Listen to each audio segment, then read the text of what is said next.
Gamente ma Uganda okat kita manyien meketo mujori ko makoa mara man biya kachil kita wabikili eni matut kilok moken mapolo tikwer pini wa untien matin iyup miloga ngemo chwin e Wan Luo television.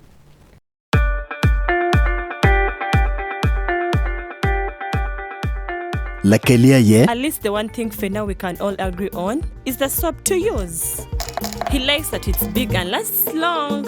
Anti-economy. I like that it keeps my skin smooth. Ate alina echovu. And the children like that. It smells amazing. Everyone is happy. Movit soap comes in 4 fantastic flavors. Movit family soap is truly soap for the whole family. Movit. All day confidence.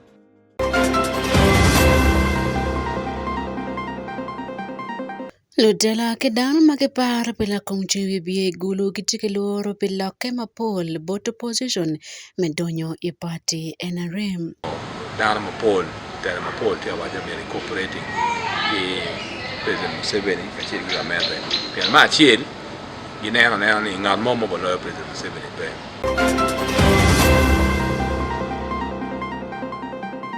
Odino kwan ali bachel mi ario piru bachel magekwano igangkwan ajele jwa primary school matia Gako district giberu ikombero piara bachele kene chake class achel niyo we class abiro. Paul palotien wakan kanodong classroom peramo oluto no loteno dokchera school mukene. Amori mateka foyo ripeke wantine yup miloga ngemo chwinya ania Sunday Akumu tin changwen nerdwe adek medrimi angwen imwaga alibario pirwa beach. Ujinwi biye mai gulu giti machwingi pe yom digiluar materi kumkoba wa padama pol becha pata pagamente medonte party NRM ngeno wani mona manto erbalo wa kuikiru miro war kwede mwaka manyen alibario piru bichil pene modama pol miro noko bekati wangamente po beru pere piyene geno ngitite party NRM mokene bene kiluo ni mono joma ko loke mokene pekeromo yer gen mechuite party NRM peno danwa polata mamior guchung eni kaber me kuimana ken matie igamente melobo Uganda ne la George pa Wan Luo television man Ismail Jacob Jones begalero teleke kuno meneno tamgo chungkwene ikom logo party medonte party NRM ikenjimo kana pigitego piyope kuimatika biene mwakamenyen alibario Pierre Yabitia Lok palotelaman ubina iyunge de meme party mapegi chao gamente madon magi aki komale ma Uganda chachok eni guchako loke party NRM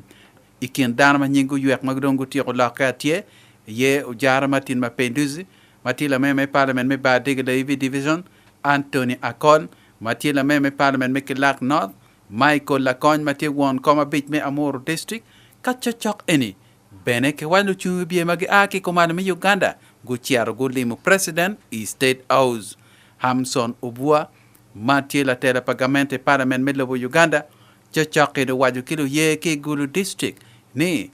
duchu wibie mapegi chwako gamente pole weng me achule dongu tiako lake wakai party NRM Lumemba me parliament me achule mapien ki gamente uwari ye ki President Museveni wundo kilo wiyitin endo atuchu kidoge bede kwen mabede yelang tu bede kom ma oboy ma yelo eno loko ke dukan uchungdang umbrella machuwi wiye eno joro umbrella yelo dong hina nga me poli beri kingan hipiem kigamente kadong nutela madono macharo mego gi uye nie kadong ne gino piem eno gino kigamente yindo anga oranya tuju kidoge ona bokoda uye dano me DP mego bende onda uye tangino wate ki President Museveni let us join hands together ngome wano romukel loki bodamente wan wakel ina kanu bende gino piem ego gino ye metich ento Gilbert Lanya matila meme parliament me kilak south Yamur district ye dani olo petian machel ibibolo kui ke President Museveni ikui matie kabino ne omo odamu owayele umbrella pa NRM ero tuiwia aye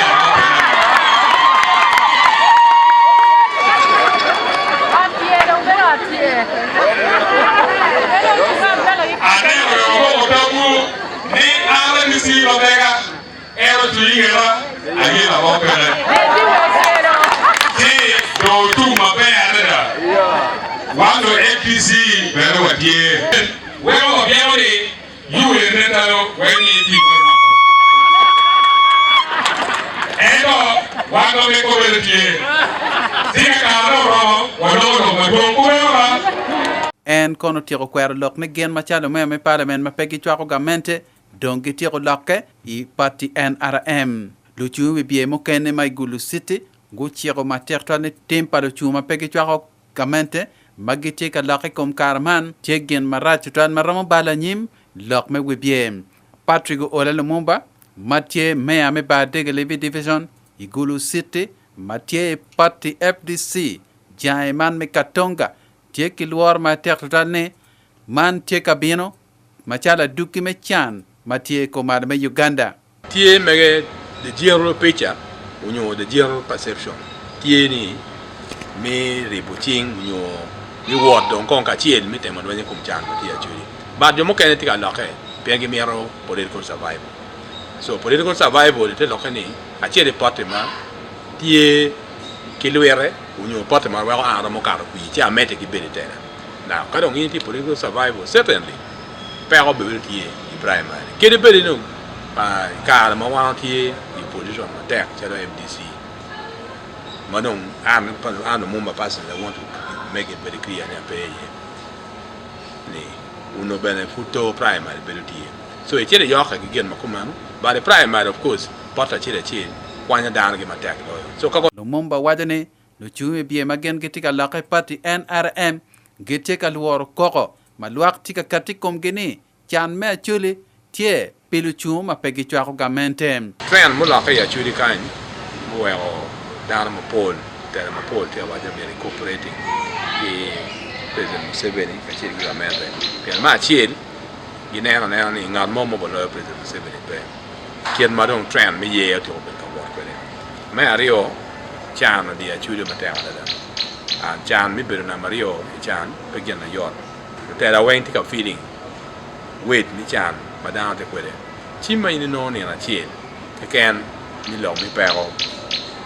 kamino chima o e piara da kitung chel Kenneth Okelo Doge Mathieu Kansila Bich Pigamete Mete Derme Gulu District dak bene chung pilu tich ma ake parti NRM jengara chel mau katiki luoro mege ikum lake paluchu ma pegi chwako gamente I parti me NRM charo NRM party ubet firm kamuti especially the members muti in the different political party position no mer chu ko kwan kui primary tika bin wo chiro chu lo akwa yero ni ngati ene kwiri ngati pe kwiri aheba ko kona tieni o mer ko ni waru bir ma wangwa tolo pien tie jimu ken bo bino mano gitika luor de abak onyo kar ma gen go bere office jimu mo ken ma go bere katimone peleng to twal so alega ni ka jimatika bino mer for green pacha wan lum woni nen green no era we fon para chel ne lo pen chik pa Uganda Justin Obol Simple Man la chung wi bia chen dak bene la we ma ake parti DP igulu city wajane lo me parliament ma kitika kope kom karamane o mir gu ngeni kerbet ni ki kobo gibi wokke ye man me primary work gu mak bander pa parti NRM kauno young unity opposition inero ni riako wido tumogo magina de twerte mone opposition pere o mir de don ibet kama jui dano na wachi ping diu gi ie ero ne wano leke hukum mabe ero bana mero leko joma furu do yo opposition chalo wanni me beru machwin wata me tit ki mi ripalwa ki me chwalo duam lwa o chera nyim bot gamente do mi repenye ni ngo mabe ka che dano we odonyo ga NRM chi don ko ngo ere we ko kibot ana no we pepor ni daro we omiro chat kunu daro manok omiro betie macharo duam lwa meneno jemi magamete peti atimo ne mabe we otime mabe mare polu chu don kom kane getik luor ma tekra ka chenen lokke man umede chi man be bal lok me chu wibie I lobo Uganda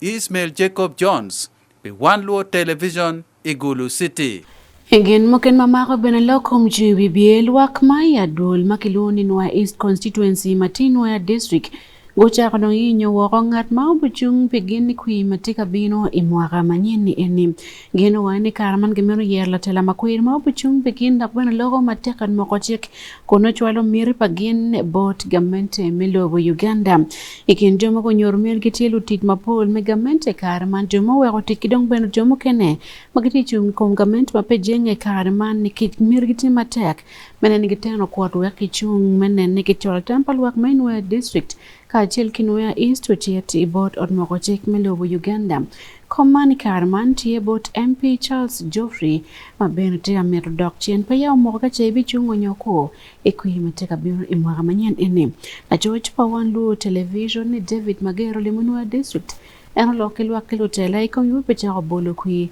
mane kui mateka biro imwaga manyen ene. Yamo mewi bucha ukuru mateka dada Inoya district tutwale idwolme Noya East piane dano mapol dongo chako nyuru wako mirigi mechung iye me magali bariyo kipiru bichel pechero i ot moko chek yamo man kono chake idwe ma chel me mwaka man ikari ma dano mapol gunyuro tam mechungi bodlu bol kui kon gitimo lia ikin tich mukene ma chake matek tutwal pi yenyo kui ikin jo ma mero chung koni noni ti ye pol jo mukene magu belu tich pamiri madongo weko tich jo ma yangu chung chon ento guporo jo mukene manyen matigi tam me biene chung ikin mukene mapola ta Kenneth Oboth uchen dok dakta manoti mon kono do weko tich tiegi miri me chung ya duol meno kon entero pingo atira ne ni mero cheri ot moko chek ange dong pa mete lu noya matung kunyao bu kokrio ano chienda binu abina mio kuma ka gen pego bolu kui libi kokrio ano ngena da parte apor pingo tu twale mero cher i parliament gina mero cher parliament gina ditu twale any don standard makwan ilu wati pintu twale me ario ngado mo bi wacha ni la dit me lobo kar mo ngoro karuma ubino ne odlum so dan football odlum wa tiga tuer fina madam amete ayele mater wa dan men wa is constituency kila mwaka paris a chira miro at least gain apa unong odbar chelo ketake wilu bar kilu karmojen umir beke wil bar iwa kit meno bene Sheila Adiero matingat mangene te der dok la funy tok ngat ma chung pi kwan matek to twal bene tie kin jo monyoru mirege 26 ana ki mo kat na chung talo mego mano me sera tele mege pale me Uganda me district nge chot ana bero working gan tirna ko dano du tuwa wan flotte me titi an flotte me titi gan we rakta ka biro en an flotte me titi an ko beri mati eni an frami worte jo mati office yen ko go me titi kaka no romo won we dugo pen ti wonde go penyo ni Sheila in pe beri pale me ma biti beri batem no wono gam nok ngan mo beri pale me ko timi mo wonbe do gam nok ambi o miyu ka ke jo mati chu jo te tera ko beti ko ngemo te tera ge kan ni wa dunga mento ya bu yo electoral commission do o go lange one ni ka do ro me Sheila mundo chere ba ti won wa poro ni bwan barana tie no a istie chu pa montie no a constituency tie ka municipality wo bino be wan be fratie ana tie american pe inoni karma Wan Luo TV logi chaga o yat matingat maneno lok mi bibie la lok pa FDC na njana kumi kumalme Uganda kibene nene kono tieni aloka mo matek twal en petika nene kumalme Uganda kiji pati nene itwin dano giranti nene eneni dano put kilingo gibio ti nene nga ti gameti pino anga mo atwer kerone kitman anga me mior chet kitchani on en beno nyuro tamgi machalo FDC e kom chung me lo bacholi neno wati ya joli neno wati iteso neno wati kasese neno wati kigezi neno wati bugisu sabrijo kama no noke tie e busoga ti eni wati neno kira watwero gamo kwede tela i area magi pingoni jimne pe gakke ieo mukene mere mak yaga ede wache mak ola wachel mugona bi porro meno kajange mo pe metwero gape ye inoni Charles Geoffrey Okelo makona en ngat mati kom meno menwa isti kono pe nyuro tama tira lok mechu kono do inerne mako tija ye fudgin mapere dit mo meri eni ke mekwede bere yo kan mati ye na hata ti don bere local government ka dem yo mo a ki district atil don district mo kene yin bere on ting mo grade ni cha ko tije actually ki kubu ki dwako on Ministry of Works when ero ku ki district sadi ario enoni lokon me we lok ene tek mada ana lego ni adil ene tie kan ti wa ma dem onen ni meno yo eni yen ki tere kan ti ma dem ti mo lok ni yen dom pe ki twero ni yen dom pe ngo ke dom ki twero yo eni dom mero lok ma ngo inoni inchake mwaka man kono wiyami wi biepe mwaka manyendo chako were matek tutwal piandan ma papa gitika nyuru mirgi gitika go yupi kit mo mergi dokkedi wikwi gen mo mer konge nen tika na di mwaka man lokange Wan Luo TV David Magere dano ma lero o dano pa media ko bolo ku ma be ma dano me ko wi go rupe manono nda juma pol beno chwaka well ara dugo chalo dano ma tio bendera NRM dogbe kumbeti ti won kom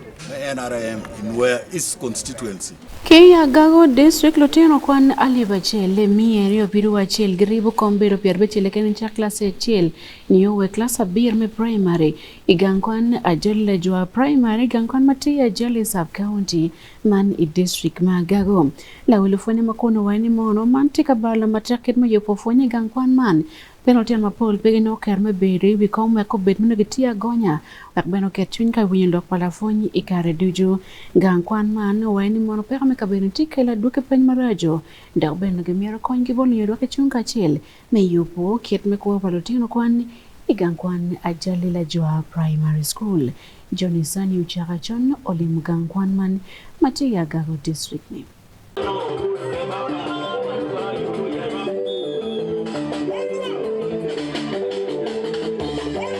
nok pa jimi metielo ko fonye futi perama dit tutwal iloba chule ma wero school mu kene gitie ka tura meneno kid mo miero gi konkere me fonyo lo teno kwan igine tie gien bedo ori palo fonye chiron meto ikine mu kene ya Gago district Charles Labeja la wilu fonye me ajali la jwa primary school ya jali sub county o wajoni polo teno ne gi bedo ingom dok pol gi ribo kabero matika weko fonye tika dok ping makar lo teno wa gi tika bedo ingom teno kala chiel kala rio kala dek when a beach when you teno gi bedo ingom an gi choy ingom no ka bedo gi pe de gi pere school en ki population matik e wero teno wen aliba chel mi ario piero chel tike de piera bi chel kiken ma polo teno wen bedo kwene ingom no ka choj palo teno ma teno choy chongi ma ni wero ponye chamo kene ki bedo mabe a don ma charo school ka enini wan mene watikilo fonye manak tenke neno watikilo fonya pa kiken chilo fonye peramo doro teno ni wen la fona chiel no kono teno mia chiel ti piara big bia big bano wero ponye peramo wa be no arkwano pongo teno peramo berker bera gonya kwanti mading Baptist Olwen la nyura chel wajoni pero me school man Paul ma miero kony ma aki bod miri madit we kwan wora nyim mabe yen Paul palo teno wakan kanodong classroom peramo oluto no lo teno doctor high school mo kenne che kan no ne pa ko wati ga beru ti to to len pian kan ne no lo teno tio classroom ramo no lo teno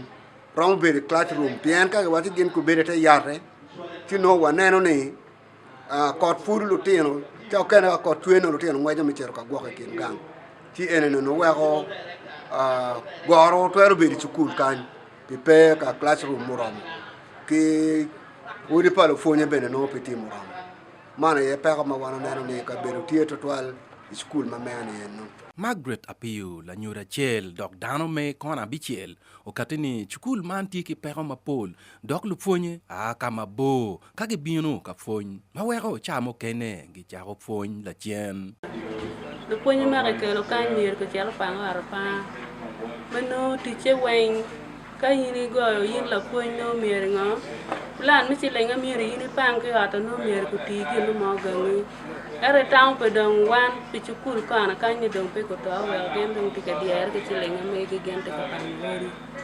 aneno pe ko makame wa male dong ruak kan ke dong mi agi ki suron bene ti barba kan gor ne ti peti mo ramo kala ka beru bene pere ke lo tino ti ki pere ki wor ko pir ke gang ki pere di at ya ki beri ye meno wando nyalo ti ki pere la ka chabun yini luwa ko ba ko la tino chabera chele ni luwa ke dak ya la tino ti chabera Kadong Huntington Parks, Senior Education Officer, Gago District Unyoroni, ada pero tie maduong I school mapat matie I district kuno. Ento tote tie meneno ne kichogo pero meno we kwano what mabe. The district is exhibiting the poor performance of pupil just because of many reasons. One of which is the sitting facilities. You can imagine now in a gallery there is no desk in these two classrooms, which has just been constructed. So it is now very hard for a child to sit on the floor this time. It is not conducive. So it also affects the performance of pupils. And we are trying way forward to see the ways of performing, of improving performance in the district. Next week we are having a stakeholders meeting, at least to address and to lay out what are the causes of poor performance in Agago district. Pero mi jami fonye isukul mapol putie kadio gae kwan mai Agago district matie kabalu fonye dogman miro ripoching weke jwa pero man weko yublok me fonye pi Wan Luo TV Joni Sani uchara chon I Agago district.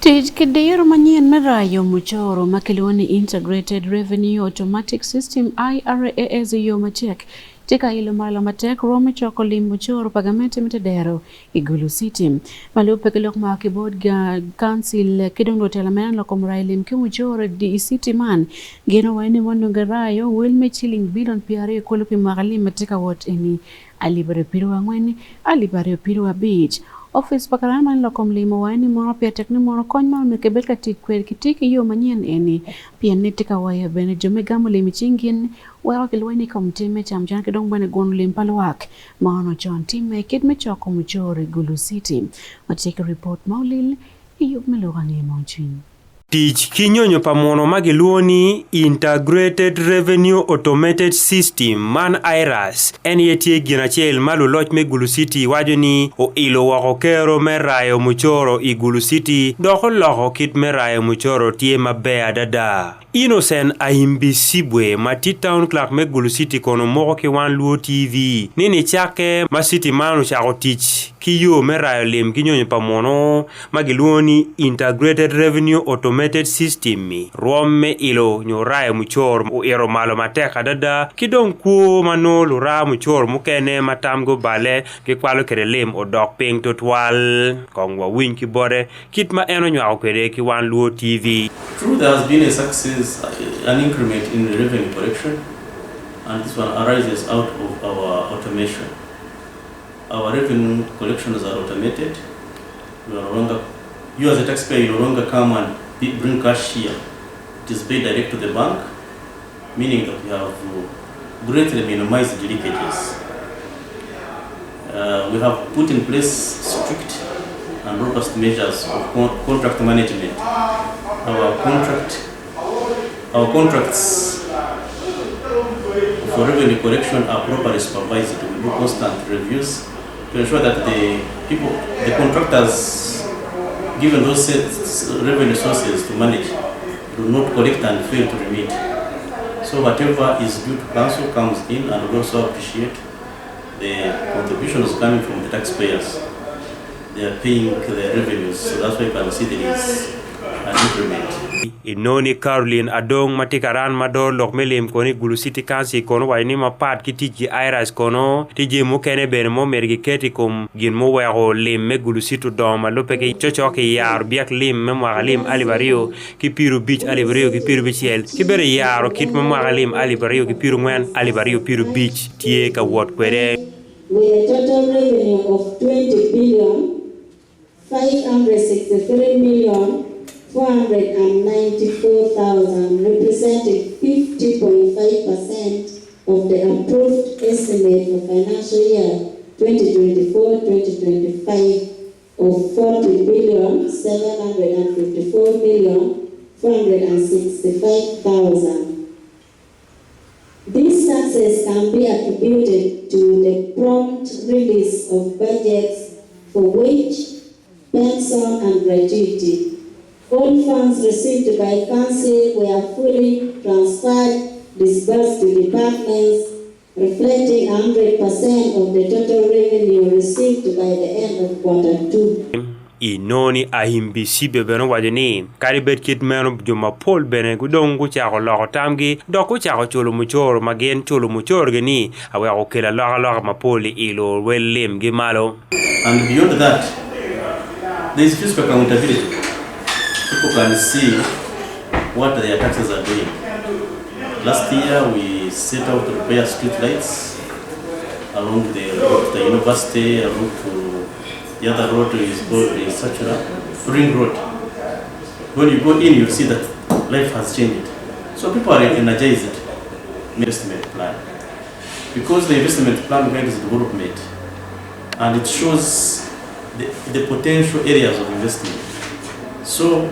whatever we're going to do, or wherever we are calling upon investors come and invest, it is anchored on the development plan. Malupe kilok maagi office pakaran melim konen mogoni Gulu City uno don melim we iwel makaro pasen pier beach kolo mapia magalim alibario ki piru ngwen alibario ki piru beach matika war nyimiutu matelo kani ruamme don paling mi city me Gulu tie mabe dada gen kon gi mogne dan mi meta mera gi jolo don lobo ikit me raili meno ki juma pol mapia gi cholo muchoro gu kati wako me cholo muchoro pian jema chalo kit meno ayekelo don lobo lorangea i Wan Luo TV David Magere i Gulu City. Gamente ma Uganda otiko kwana woro tamani katikwere meketo muchoro mkene manyien iwel michiling mia chel piera beach mani komlita chechel memo lobu Uganda mano wakati kwere nyimot moko cheki chabit mokati iteta makiluoni excise duty amendment bill 2025 karibet kumeno kumoko logario genwaini mono kachikati kimuchoro mkena bir manyien ikinatiye medo chiling mia rio piera beach kom malita chechel mebia makayobuki pai lobu Uganda in dong bene komta bokoni kamente mi jogo chiling trillion ario tone angwen ad kario imwagalim achiel keken Fred Kajubit ki report manyen ikomta meketo muchoro manyen imwagalim manyen beneni. Gamente tiki gani mono liman katiki karwa bukonyo choko mjori wilmi chiling trillion ario tone arngwen ario adek malupe kilok pa minister matiri pilo komlim Henry Musasizi mawajo bot MPs. The tax measures are largely administrative, and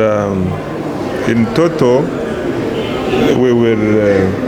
raise over 2 trillion, over 2,000 billion. Machor me chiling mia rio piarabit gibikar komlita chil me kon biya makiyubi lobo Uganda kany kabeni kibimeru machor komta makabiano bokelo limo dok bot kamente iwel me chiling billion apar bongwen tona ngwen. We have decided that from 1st July of 2025 we give the startups which are below 500 million a holiday of 3 years as an incentive to allow them time settle properly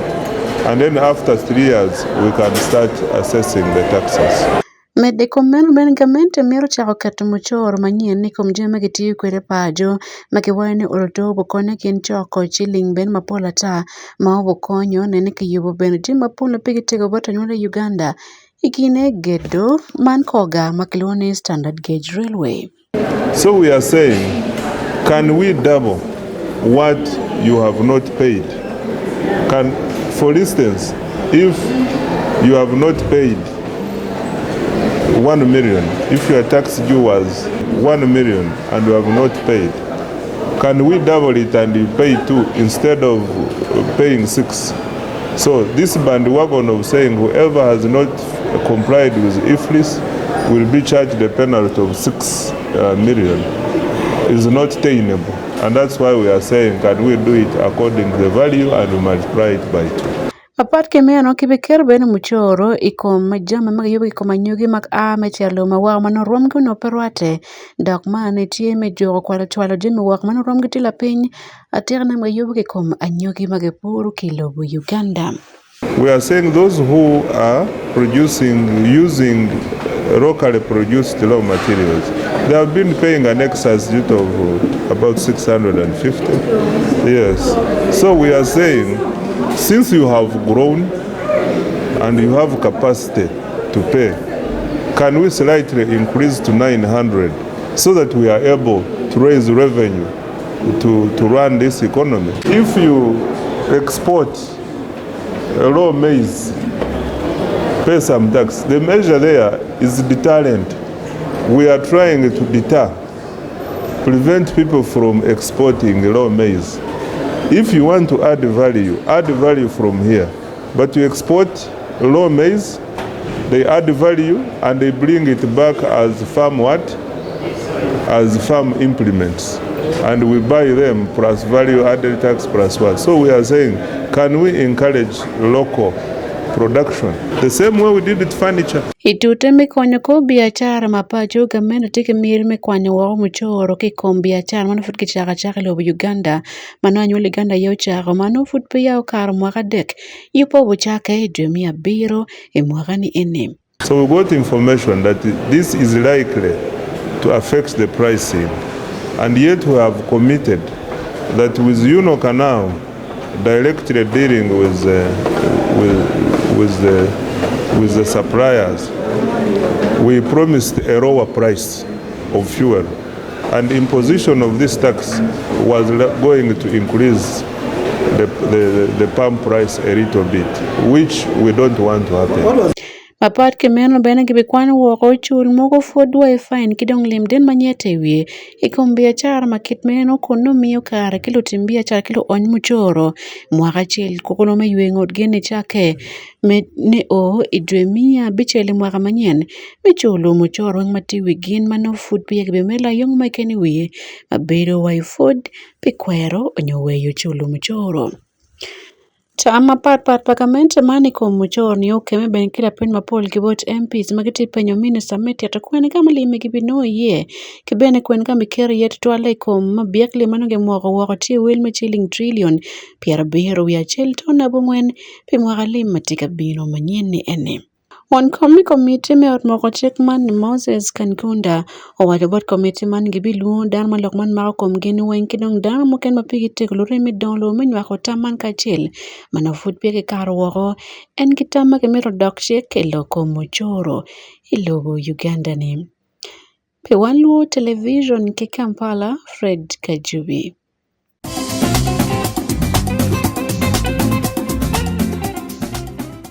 Hello ngaya mama lo biachara magitika bar maito dise gula go dul poko mat manyen lo Uganda kan mapat kiumeme gen go chako tit ni ndo achil mi duma ngwen kilongi ne Uganda Electricity Distribution Company Limited man UEDC le yo machek meme do nyo el telu chok chigi lo kom kato mailin tu mi orbete kare duju wapeginong achare kom jema tiu kimach machalo wai biachara Michael Onye Kelly report matut ikum lo ngaya me biachara. Jo piny karachiel kod jo chat wil apapat me bomba me kabere maido en tieko woto ng'urgi ikom kopa me maker karachiel kede elol me mach me elektor. Ichokere ame MP me buku me kabere maido Alfred Edakasi elal olale bin okelo karachiel kede ja dongo alo kopi kom mach en ame jo chat wil owoto ng'urgi dikite wacho be atotolun me mach me elektur omiyo te dubo kopa maker karachiel kede da chato wil gi agin kitimo.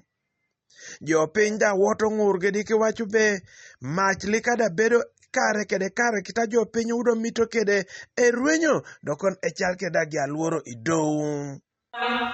Dropping isukulu ilu bere kede ruenyo me maj business awure wano timo pina na be idwe wa oti sukulu e wodo be chemi bio matunda ko tipo sabita chiel de mach le mano ko dubere di ubi ko kolon ena mi geo kede business dino sede ko tie ko dubere chemo ko do koma ko jeno ni pacho ame ko ni mere kede somo kede dueni o komino toto me mon ore ni miere idwe wan otiko dugo pacho bale dwa nyira liado tisoma peko bare toto me montie to di lubere kre li me mach ara ruenye me mach otero dako yach bala kono yang mach ko ruenye dako no poto e wodo be ya bere mado district kan o maro ke toto me mon kara chiel kidi dwe di lubere kre ruenye me mach ame wano do bala mon ma bere mado district o wodo tiet yigo bo demonstration aduong ara ngorwan bala mon pi to me montie to di lubere kede ruenyo me mach to amo ore do pore to kame mach kede peko mo di to kan iko plano copy office yaro no be chema go teru chingra de di dano yo tuno kan kame di uni bin me konyo wa mi to office kan idoki ban mi pida peka leatri services mo ha bela utiko tuna sawa lero utiko lelo kede president Museveni the government mereka ne ba ne so nando ngai do no wunja mo biti itie pa wunja ma wunja bo meme da bo le anga na this year da bora no di ko di ni mo kan ina nga do tina after 3 days yaro bo peko ina power of course it is one and all it damage our things our properties the fridges and the welding machine like mine was a Dojo Hotel, Ameda Udoti, Assistant Commissioner, Mema Kerkaratel Kede, Rural Electrification, the Wokun Ministry of Energy. To operate the entire network. So we have a monopoly over the biggest network and we expect a better service. That is the expectation. And yes, when you're complaining and there is no response, we have the Electricity Regulatory Authority. That's why they are there. They have someone who will listen. We have already an alternative supply from Lira, which is constructed, but has not been able to serve the Kabira Maido, simply because there were some network belonging to Meme in the middle. So we could not use it for Kabira Maido because it would be again giving out supply to Meme. But now that the whole unit is one, we are going also to benefit from that alternative, and hopefully we are going to have something better. From the speech of the chairperson of the business community, power is not enough in government. But really power is not yet very stable, but we are doing everything possible to do what? To have your power stable. Now that UEDCL has taken over the whole entire network of Uganda as a country, we are very hopeful that things are going to change because we have been having March, then you may March. Pierre, one of them March. I don't call them compensation, one of them to you March. Guy, you took a better party. Your body at a penny that compensation to what you kill or kill you. Come take him at table or you to run. Would I want to take it to where me again teach it? So, do one for may make it Pere neno be jo ametik nyodo usuru go achul. Jo no go timunyo. Ikom extension na memino kabena papa macho abino. Mano chulie. Pien chul kene beru i macha meudo apugan moro me oko enomiyo wasete. Bala ching che World Bank omiyo kede sete mi macho obe ya wacha oko chul. Bala ngoche man obe ya ber malo kida per kida oruwo ki bank amulong be Exim Bank mi China. Mano o ya chul. Do me wan me solo mi ga mitraro kede solo de ko bino be kwa patie mi no lai. Mano le ga mitiwa bino nyo chul. Pin mano do me wan e chala kene. Michael Onyinge, pe Wan Luo TV, Ikabermaido District.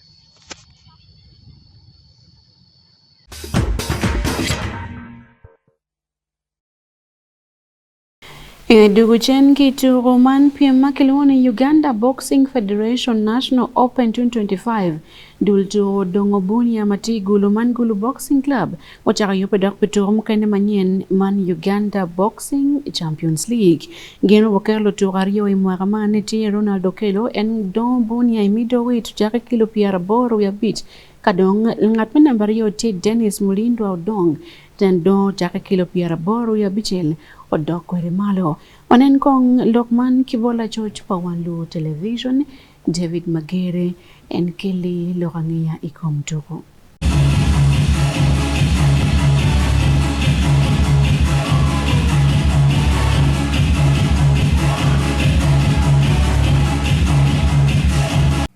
Iyonge dugu ki turumaliat magiluoni Uganda Boxing Federation National Open mautu midwe madek imwaramani team megulu Boxing Club dok kuchako yupe matek adada mechere turumaliat adada magiluoni Uganda Boxing Champions League mabichake wako idwe mangwen turuman magiwachi butime niwoki turume Uganda Boxing Federation National Open mutu matuma mo wege yelo turma pol me cerka turu menu kono tie ka teme ni chaka ni ndapar bungwen midwe man kama gi yeri lu turma beja dada mageni bidon vun pilobo Uganda irwom mewi lobo gulu Boxing Club tigulu tugario magen go karo ni woki National Open magen go karate me cerka turu Uganda Boxing Champions League kama lu turmana yerona lokelo matila turma don vuni middleweight kilo piara boro kidong la turma benti la foñ man Dennis Mulindwa ma enbero karo ma budon vun irwom me kilo piara bichel via beach Rona lokelo la turachel kono tero kit ma eneti ka yobe kede pe turme Champions League matie ka binoni National Open team kere ya tunga mabe qualifying champion league me ono mirna team attack no gold medal not to bad now I'm losing the final but one when you qualifying champion league ya on the chance achi yupe attack champion league yeah the way in there weight match to probably the weight mega upgrading my look I'm to 75 kgs so upgrading to 80 kg so like yeah young yeah, I think when the coach Mamega Dennis. So yeah, training Mamega to one my back and training the routine. I think you buy a TV to go champion. This time I am not better. Yeah, Kenya to want to win Champion League. I've been in Champion League like 3 seasons so far. So to want to win to Mario, Ciao Kenmo, Ciao Muno, I don't want to be number 2. But commute to again with a so this time I need to train hard. Mano catch a ring, I go down on the ground quad. I achieve my tail. Inoni Robinson, Greg, Mathieu La Fonturo, Igulu Boxing Club kono, o morni le turo, negeti a terre dada, makapegi mo, iwangenegi buchil vun maliat adada, magibu dugu, kimedi la mapol, pajo. Okello has the potential to be a champion. And Dennis also has the potential to be a champion. So we're sending 2 Gulu fighters down to Kampala to bring back the trophies. There's no other way. They're working harder. Yes. Yeah, in terms of fitness, everything? Fitness, I think Gulu have got the fittest boxers in the country. They work tirelessly on fitness. So tonight we've been working on technique. So if they can combine fitness with technique, they're going to win. They're going to come back winners. What about other logistical support like feeding and other things, transport, fares and other needs? The other needs for the club, it's harder. We need people to join us, I think. The guys work hard, they do the fundraising, we have the subs every week. I think they save the money to try and get down to Kampala, but it is a challenge for the boxers just to get down to Kampala and for the fights. But we need to get Gulu behind the fighters. They're going to do so well, they're going to do you proud this time. Dennis Mulindwa Odonga Matie kono la tour achel mabenti la fuony magiluoni coach player koni wangini bene unyuru wangini bene gi yero en me tour National Champions League matika bionni kon teroni kin giti ater do wangini gi bitote matek adada mene ani oloto gi dogo pajo pedok kit mai gi lo gi matek adada itoko me National Open mau tumani bichin National Open ma ario ben kar me donye Champion League and dano bu ben kapenya no ana so ngeni an abet la to nya ti la to na ti chal coach player and ti certified coach na de IBA star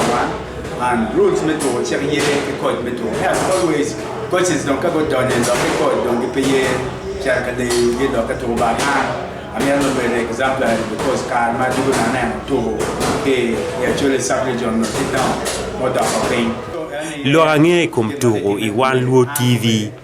David Magere.